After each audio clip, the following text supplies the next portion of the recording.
गांव के उस कुएं से जिसका पानी सूख चुका था उसकी लाश मिली और फिर उसकी लाश को उस खाली कुएं में फेंकवा दिया।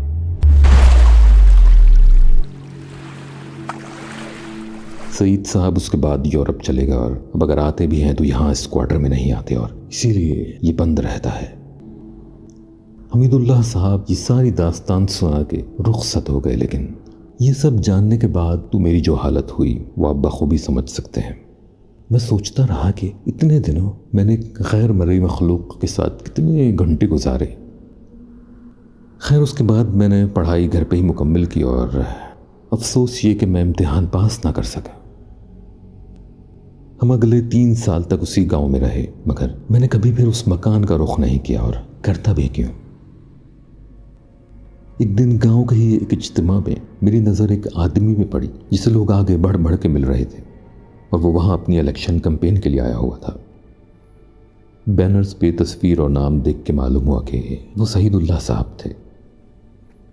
मैं सोचने लगा कि लोग एक दूसरे से कितने मुख्तलिफ होते हैं। कहीं तो एक ज़रा सी बात किसी को ज़िंदगी भर के लिए तड़पा के रखती है और कहीं किसी को ये भी याद नहीं रहता कि उसके हाथ कितने लोगों के खून में रंगे हैं। मेरी नज़रों में मोतिया की वो खूबसूरत, पुरस्कार और दर्द से भरी हुई आंखें घूम गईं। मैंने उस वक्त दुआ की, अगर यही शख्स मोतिया का कातिल है तो मैं दुआ करता हूँ कि मोतिया को उससे बदला लेने का कोई ना कोई रास्ता ज़रूर मिले। फिर एक रोज़ मैंने उस कुएं का भी रुख किया जहां मोतिया की लाश मिली थी।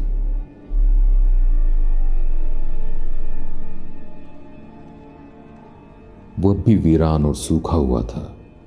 उसके गिर्द झाड़ियां उगाई थीं और मैंने कुएं के करीब होके अंदर झांका।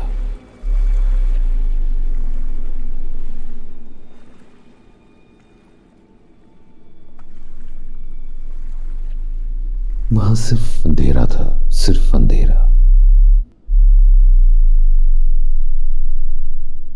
खामोशी से दुआ मांगी कि मोतिया की रूह को सुकून मिले।